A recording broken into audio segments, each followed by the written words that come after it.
Was week 13 the calm before the storm? I think it might have been. Not a whole lot happening in week 13 in terms of big shakeups or anything like that, but I think we did get some clarity.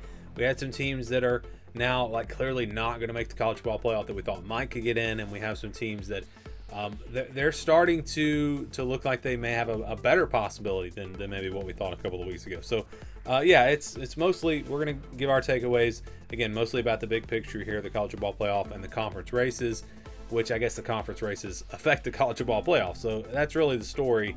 It's all about who gets in. So let's start with the number one takeaway. Maybe you didn't think I would start here, but actually I think Vanderbilt's playoff hopes look a little bit better because of the way that they beat Kentucky.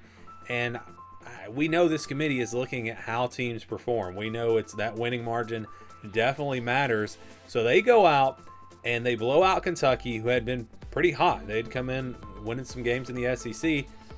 So that's number one. And then number two, Tennessee looked very good against Florida, which means Vanderbilt has an opportunity to take down probably a top 20 Tennessee team when the rankings come out. I don't remember what they were ranked last week, but that's going to be a potential, like if they win and they win impressively, Vanderbilt has a real shot to shoot up in these rankings.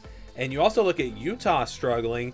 Will Utah potentially drop below Vanderbilt this week? I think they're, Vanderbilt, this was a big week for them. And also I think Miami, it was a good week for Miami.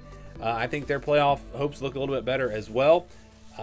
Things went the way they needed them to. They won convincingly against Virginia Tech. Not like a beatdown that would have really impressed anyone, but still they took care of business.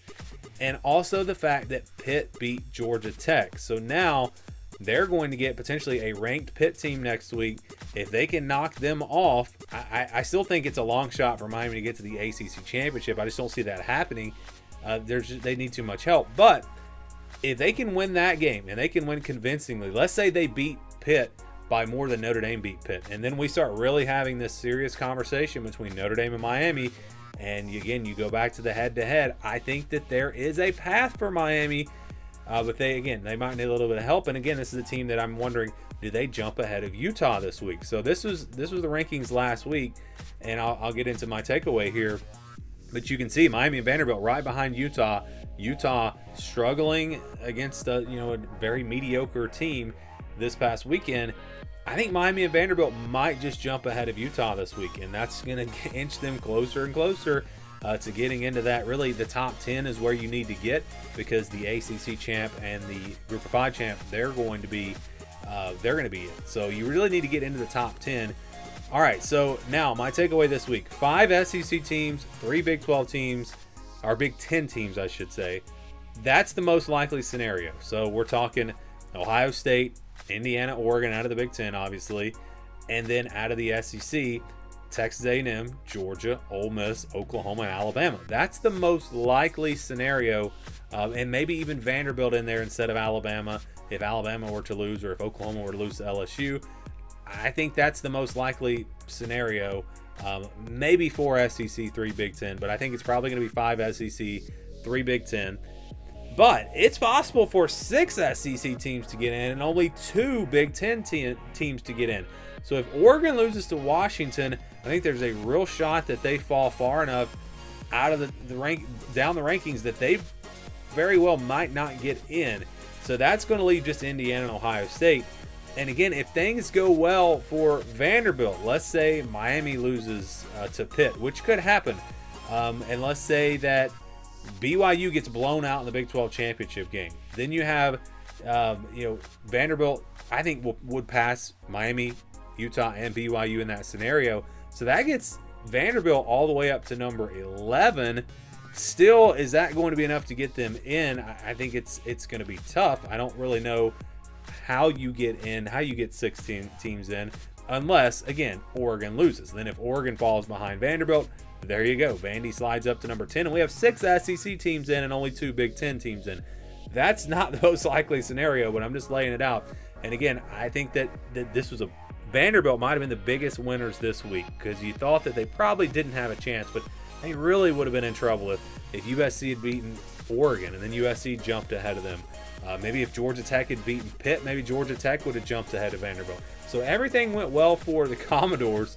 So if you're holding out hope for Vandy in the college football playoff, it's still alive. It's unlikely. They're going to need some help, but it's possible, and it's not that crazy, because I do think we will see chaos this weekend. I think Alabama very well could lose. I think Ole Miss could lose on the road in the Egg Bowl. Those are two losses that could possibly go Vanderbilt's way. Miami losing to Pitt, I think, could absolutely happen. So there's definitely a path for Vanderbilt. And again, back to Miami, I think there's a path for them. But again, we're just really talking about how is it going to split up between the SEC and the Big Ten. That's going to be interesting to watch. And then if BYU beats Texas Tech, then you got two Big 12 teams in. That's going to knock someone out.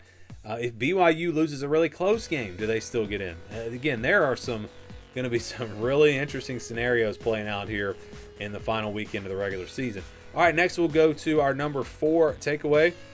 And that number 4 takeaway is Virginia and SMU, the most likely ACC championship game. So if Virginia and SMU win this weekend, in which both teams will be favored, then they will play in the ACC championship. If one of them loses and Pittsburgh wins, then Pitt is in the ACC championship. If they both lose, and let's say Pitt loses too, the door is open for a Georgia Tech Miami ACC championship, or I don't know what all would have to happen.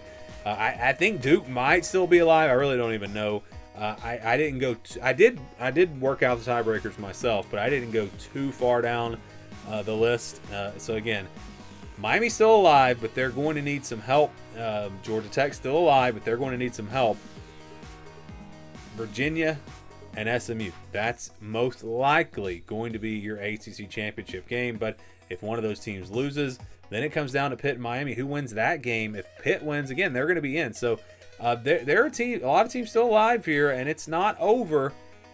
I don't know. We might see chaos next week. We might not. It might be Virginia, SMU. We'll see. All right, and then in the Big 12, Texas Tech BYU rematch. It's almost a lock. I mean, Texas Tech plays West Virginia. Don't see them. Although West Virginia has pulled off a couple of upsets this year, so you never know. And then BYU, they play UCF. They should win that game. It would be a pretty big upset. If one of these teams loses, or both of them lose, then there is actually a scenario where Utah could still get in, even though they lost to Texas Tech and BYU. Because they beat Arizona State. Like, they would need it to come down to Utah and Arizona State for that final spot.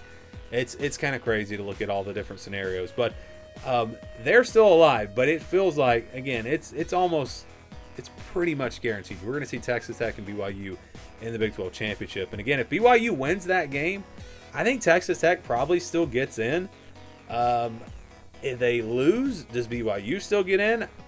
I don't know. I say still get in. They're number 11 right now.